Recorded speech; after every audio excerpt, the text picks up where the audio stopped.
Buenas tardes, hoy os voy a explicar en qué consisten las diferentes cuentas que componen el balance de situación para hacer el ejercicio de las PBAU de Economía en Andalucía. Aquí tenéis el modelo completo del balance que se exige que sepáis para realizar la prueba. Ahora vamos a ir poco a poco desmenuzándolo y viendo qué significa cada uno de los apartados y cada una de las cuentas. Vamos primero a repasar algunas cosas que ya deberíamos de saber en este momento. Esto es el balance. En el balance representa el patrimonio de la empresa y está dividido en masas patrimoniales: el activo, el patrimonio neto y el pasivo. El activo representa los bienes y derechos y puede ser no corriente o corriente. No corriente quiere decir que permanece en la empresa más de un ejercicio económico, y corriente que permanece menos de un ejercicio económico. El patrimonio neto y el pasivo representan la financiación de la empresa. El patrimonio neto es la financiación que no es exigible, es decir, que no tiene que devolver la empresa, mientras que el pasivo sí que es exigible, sí que son deudas que tiene que devolver la empresa. Esas deudas se pueden clasificar en pasivo no corriente o pasivo corriente en función de si esas deudas se devuelven en más de un ejercicio económico o en un plazo inferior a un ejercicio económico. Recordemos que el activo se clasificaba por la liquidez, de menor liquidez a mayor liquidez, de arriba a abajo. Liquidez era la facilidad de convertir algo en dinero. Por su parte, el patrimonio neto y el pasivo se clasificaban en función de la exigibilidad. Esta tenía que ver con el plazo de tiempo que tenemos para devolver una deuda. Así, el pasivo corriente será muy exigible porque tenemos muy poco tiempo para devolver las deudas. El pasivo no corriente menos exigible porque tenemos más de un ejercicio económico, y el patrimonio neto no es exigible porque son fondos propios de la empresa y no tenemos que devolverlos. Hecha esta pequeña introducción, repaso del balance, vamos a meternos en faena y a ir desmenuzando cuenta por cuenta a ver qué significa todo esto. Empezamos por el activo no corriente. Y dentro del activo no corriente, el primer apartado que tenemos es el inmovilizado intangible. Intangible es que no se puede tocar, e inmovilizado es que pertenece a la empresa y que va a estar en ella más de un ejercicio económico. La primera cuenta que tenemos es propiedad industrial. Pues esto puede ser cuando una empresa, pongamos que ahora una farmacéutica, desarrolla la vacuna del coronavirus. Bueno, pues esa farmacéutica la patenta y tiene 5 años para poder explotarla ella únicamente. Entonces eso sería el derecho de explotación durante 5 años, sería esa propiedad industrial de la empresa. La 206, las aplicaciones informáticas. Esto es cuando yo, por ejemplo, compro el paquete de Office y el paquete de Office me va a durar 10 años. Bueno, pues ese precio que tiene lo pondríamos ahí, dentro de aplicaciones informáticas. ¿Qué pasa? Que todo esto, si me dura 10 años, esa aplicación, como quien dice, va perdiendo valor a lo largo del paso del tiempo, porque no va a valer lo mismo cuando me quedan 10 años de explotación, en caso de propiedad industrial, o cuando me quedan 10 años de uso, en caso de una aplicación informática, que cuando me queda uno. Entonces, esa pérdida de valor que va teniendo este inmovilizado intangible se refleja en la amortización acumulada del inmovilizado intangible. Entonces, mientras el valor de la propiedad industrial y el valor de las aplicaciones informáticas va en positivo, el valor de la amortización va en negativo porque tenemos que restarle esa pérdida de valor que van teniendo tanto la propiedad industrial como las aplicaciones informáticas con el paso del tiempo. Pasamos al inmovilizado material, que estos serán diversos bienes que se pueden tocar, son tangibles, que pertenecen a la empresa y van a estar en la empresa más de un ejercicio económico. Terrenos y bienes naturales son diversas fincas que pueda tener la empresa, ya sean rústicas, cultivables o urbanas, en las cuales se pueda construir. Construcciones pues son edificios que tenga la empresa, o locales, o pisos, o naves.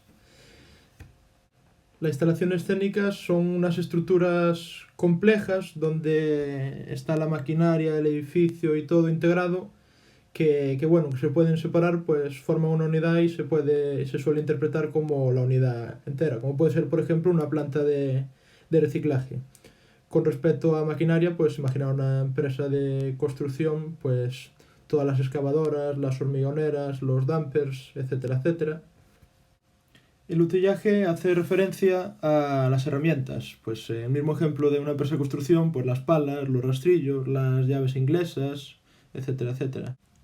Otras instalaciones es una cuenta muy similar a las instalaciones técnicas, lo que pasa es que en otras instalaciones pues se entiende que no es divisible y entonces todo se amortiza al mismo ritmo. Pero bueno, esto es principalmente para que sepáis lo que es, no es necesario que conozcáis estos conceptos. Seguimos con mobiliario, pues esto sencillo, una oficina, los muebles que hay, las mesas, las sillas, estanterías. Equipos para procesos de información, pues aquí estarán los ordenadores y demás conjuntos electrónicos que haya dentro de la empresa. Elementos de transporte, hace referencia a los coches, furgonetas, motos, camiones. Otro inmovilizado material, demás son movilizados que no pueden ser incluidos en ninguna de las cuentas anteriores. Y por último, la amortización. La amortización va siempre en signo negativo. Esto es la pérdida de valor con el paso del tiempo de los inmovilizados, salvo terrenos y bienes naturales que se considera que no tiene desgaste y no pierde valor. El resto todo pierde valor. Yo tengo una construcción y cada año es más antigua, entonces pierde valor. Tengo unas máquinas y con el uso se desgasta y pierde valor. Tengo un coche, con el uso se desgasta y pierde valor. Pues toda esa pérdida de valor se refleja aquí en la amortización acumulada del inmovilizado material con signo negativo.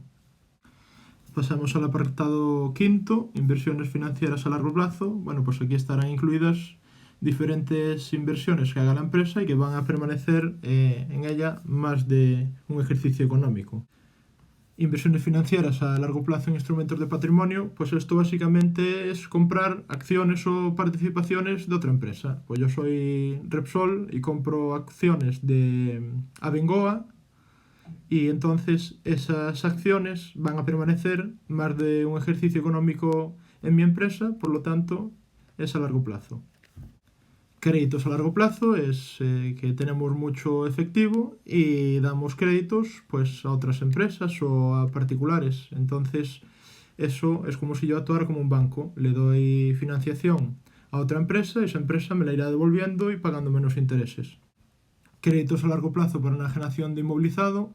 Esto es que básicamente yo vendo una máquina, un edificio, un terreno, un coche y la empresa o el particular que me lo compra no me lo puede pagar al contado. Entonces me lo va pagando poco a poco. Y ahí se irá reflejando la cantidad que resta por pagarme a mí sobre ese inmovilizado que he vendido. Imposiciones a largo plazo, pues lo mismo. Yo tengo exceso de efectivo, entonces voy al banco y meto parte de ese exceso de efectivo pues en un plazo de 1 año, 2 años, 6 meses, lo que sea. Con esto terminamos el activo no corriente y pasamos al activo corriente, es decir, bienes y derechos que permanecerán en la empresa menos de un ejercicio económico. Empezamos por el apartado 2, existencias. La primera cuenta es mercaderías. Mercaderías es cuando una empresa compra algo y lo vende sin transformación. Entonces eso son mercaderías. Materias primas es cuando esa empresa va a transformar. Entonces compra la materia prima, se producirá una transformación y después venderá el producto final. Combustibles, pues ya la misma palabra lo dice, pues si es una empresa de transporte, por ejemplo, y tienen depósitos con carburantes, pues irán en esta cuenta. En repuestos irán las piezas que tengamos que comprar y tener para ir subsanando los problemas que vaya teniendo por el desgaste nuestro inmovilizado material. Material de oficina, todo lo que tenemos en la oficina, pues folios, tinta de impresora, de tóner, bolígrafos, etcétera, etcétera, carpetas. Y productos terminados, pues lo dicho, las empresas que transforman compran materias primas y esas materias primas las transforman y se convierten en productos terminados. Vamos a poner un ejemplo de una empresa que haga cuadros de bicicletas, pues comprará aluminio, que es una materia prima, y ese aluminio lo tratará, le dará forma y hará un cuadro de una bicicleta, que será el producto terminado. Nos vamos al apartado 2, deudores y otras cuentas a cobrar. Este apartado hace referencia a derechos de cobro que tiene la empresa sobre clientes y deudores. Ahora vamos a ver qué significa cada una de las cosas.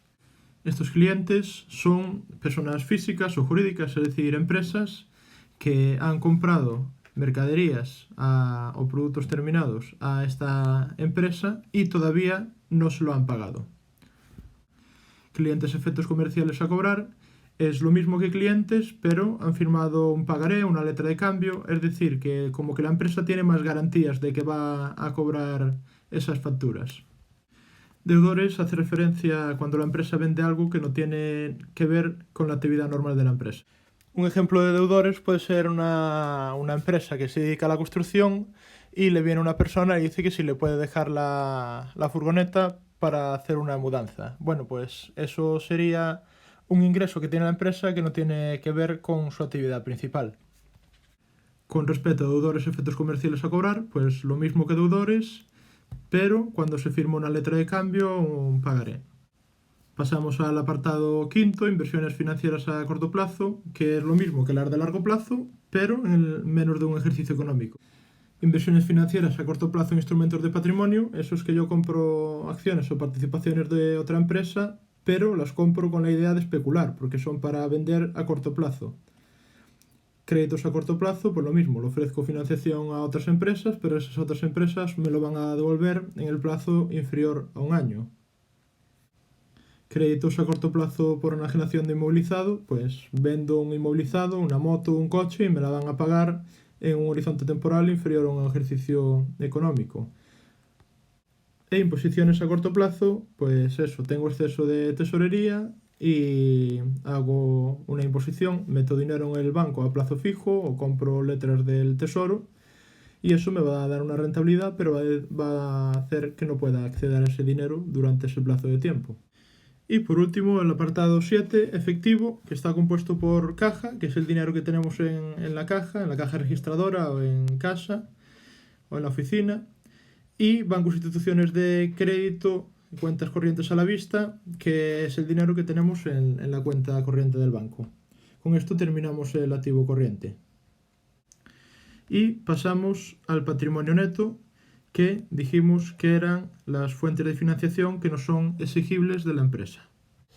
El capital, que es el dinero que se aporta a la hora de montar la empresa o en futuras ampliaciones de capital, pues puede ser social o capital simplemente. El capital social hace referencia a una sociedad, a una empresa jurídica, a una SA, a una SL, etcétera, etcétera. Y el capital hace referencia al empresario individual. Las reservas es cuando una empresa obtiene beneficios y ese beneficio, completo o parte, opta por no repartirlo y se queda como fuente de financiación propia dentro de la empresa. Entonces, estas reservas se dividen en reserva legal, que es el 10% del beneficio, hasta que el total de las reservas alcanza el 20% del capital social. Reservas voluntarias, el empresario voluntariamente decide hacer una reserva que sea superior obviamente a la reserva legal, y reservas estatutarias es que vienen escritas en los estatutos de la empresa y hay que respetarlas por ello. La última cuenta, el resultado del ejercicio, es el resultado de hacer la cuenta de pérdidas y ganancias. Esta es otra cuenta que puede ser negativa, porque puede tener un resultado del ejercicio negativo, es decir, puede tener pérdidas o puede tener beneficios, un resultado del ejercicio positivo. Pasamos a la siguiente masa patrimonial, que es el pasivo no corriente, que son las deudas que tiene la empresa que tiene que devolver en un plazo superior a un ejercicio económico. Deudas a largo plazo con entidades de crédito, bueno, pues son los préstamos que la empresa haya solicitado y tiene que devolver, que haya solicitado a un banco, una entidad de crédito. Deudas a largo plazo, pues es lo mismo, pero sin haberlo solicitado una entidad de crédito, pues por ejemplo un familiar que nos deja dinero o otra empresa. Proveedores de inmovilizado a largo plazo, eso es por ejemplo que yo compro un coche y acuerdo de pagarlo en un plazo superior a un año. Y efectos a pagar a largo plazo también son compras de inmovilizado, pero aquí firmo una letra de cambio o un pagaré para pagarlo en un plazo superior a un año. Aumentamos el grado de exigibilidad y nos vamos al pasivo corriente, que serían las deudas a devolver en un plazo inferior a un ejercicio económico. ¿Deudas a corto plazo con entidades de crédito? Bueno, pues cuando le tengo que devolver a un banco un crédito en un horizonte inferior a un año. Deudas a corto plazo, lo mismo, pero sin ser un banco, por ejemplo, una empresa o un particular. Con respecto a proveedores de inmovilizado a corto plazo y efectos a pagar a corto plazo, lo mismo que a largo plazo, pero a corto plazo. Proveedores es cuando yo compro materias primas o mercaderías propias de la actividad de la empresa y no se las pago en el momento, y proveedores, efectos comerciales a cobrar, es lo mismo, pero firmo una letra de cambio para pagarlo en el futuro.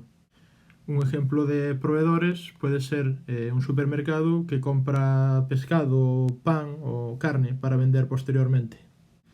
Acreedores es cuando prestan servicios a la empresa, pero no tiene nada que ver con la actividad principal de la empresa, cuando le prestan a la empresa. Entonces ese mismo supermercado, pues que tiene un problema y tiene que arreglar el tejado y pintarlo, y tiene que venir el fontanero, y tiene que venir el electricista, pues esos son diferentes acreedores por prestación de servicios. Si se firma una letra de cambio o un pagaré para pagarles en el futuro a esos acreedores, pues serán acreedores, efectos comerciales a pagar. Bien, pues hasta aquí esta explicación un poquito más detallada del significado de las cuentas contables que componen el balance de situación que debéis realizar en el ejercicio de las PBAU de Andalucía.